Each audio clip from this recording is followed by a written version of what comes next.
Ocean Gate shouldn't have been doing what it was doing. I think that's pretty clear. I wish I had been more vocal about that, but I think I was unaware that they weren't certified because I wasn't really studying it. I wasn't really interested. Stockton Rush asked me if I wanted to go out there and dive this season. I wasn't interested. There was a lot of concern about this outfit and this sub.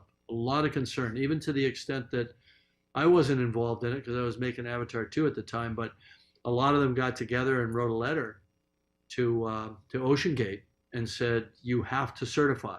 You cannot take people down. It's irresponsible, and it could lead to catastrophe.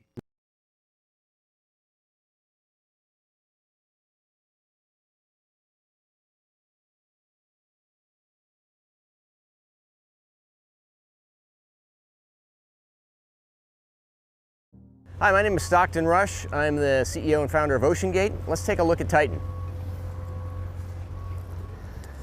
So we're coming into the sub.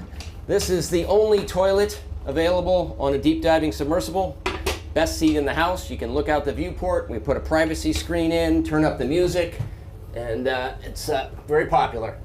We have our control screen here, our sonar screen here, and we can put any image we want in the back. We've taken a completely new approach to the sub design, and it's all run with this game controller and these touch screens. So if you want to go forward, you press forward. If you want to go back, you go back. Turn left, turn right, go down, go up.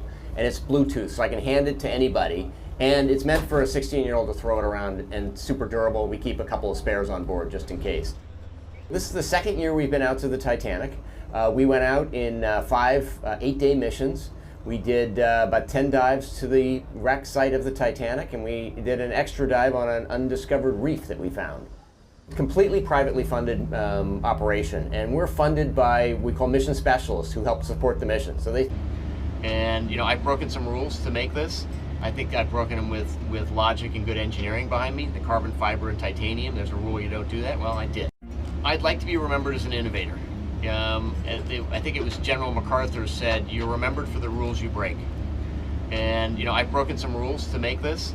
I think I've broken them with logic and good engineering behind me. Monday morning, when I first found out about the incident, got on a whole bunch of calls and emails. It's a small community. Within an hour and a half, I had the following information. They were on descent. They were at 3,500 feet. They lost comms and tracking. The last one being the critical one, because the transponder that's used to track a sub during descent and on the bottom is a fully autonomous system. It's in its own pressure housing, and it has its own battery power.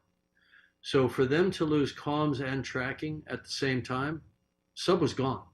There was no question in my mind. I never believed in that technology of wound carbon fiber, wound filament, cylindrical hull. I thought it was a horrible idea. I wish I'd spoken up, but I assumed somebody was smarter than me, because I'd never experimented with that technology, but it just sounded bad on its face, because we make pressure hulls out of contiguous material: steel, titanium, ceramic, acrylic. And so you can model it, you can do finite element analysis of it, and you understand the yield properties, you understand the number of cycles that it can take.